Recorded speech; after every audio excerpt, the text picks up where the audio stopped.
بسم اللہ الرحمن الرحیم۔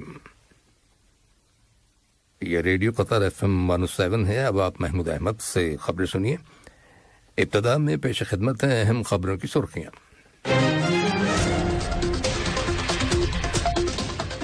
وزیر اعظم اور وزیر داخلہ نے نیپال کے نو منتخب وزیر اعظم کو مبارکباد کا برقی پیغام ارسال کیا ہے۔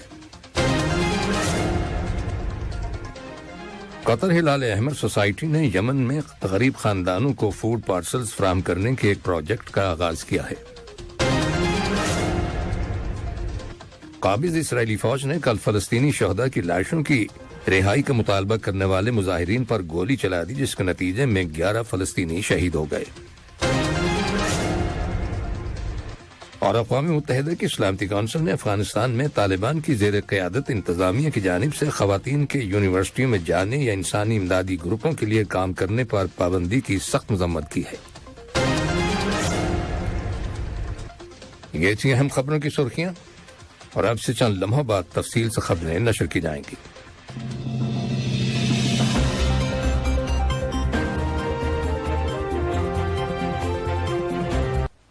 لیجیے اب آپ تفصیل سے خبریں سنیے۔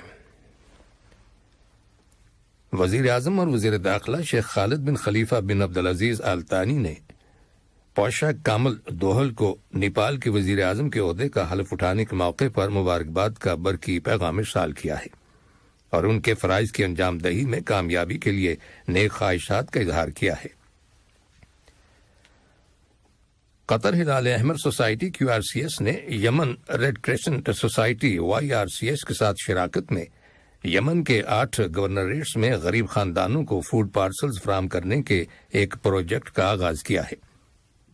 2.5 ملین قطری ریال کی لاگت سے شروع کیے گئے اس منصوبے کی مالی اعانت قطر کی وزارت اوقاف اور اسلامی امور کے زکوٰۃ فنڈ سے کی گئی ہے۔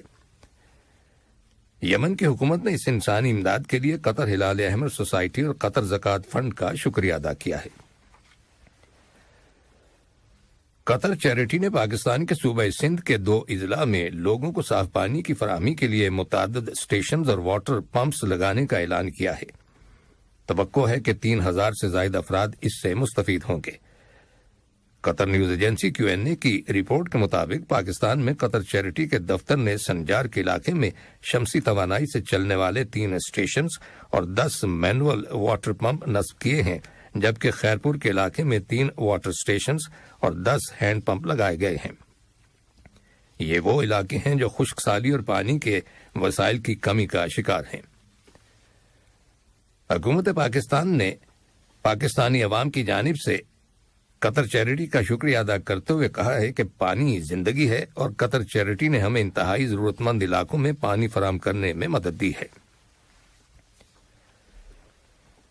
جمہوریہ ازبکستان میں قطر کے نئے سفیر حسن بن حمزہ ہاشم نے کل ملک کے وزیر خارجہ ولادیمیر نوروف کے ساتھ ملاقات کی اور انہیں اپنے سنادی سفارت کی کاپی پیش کی۔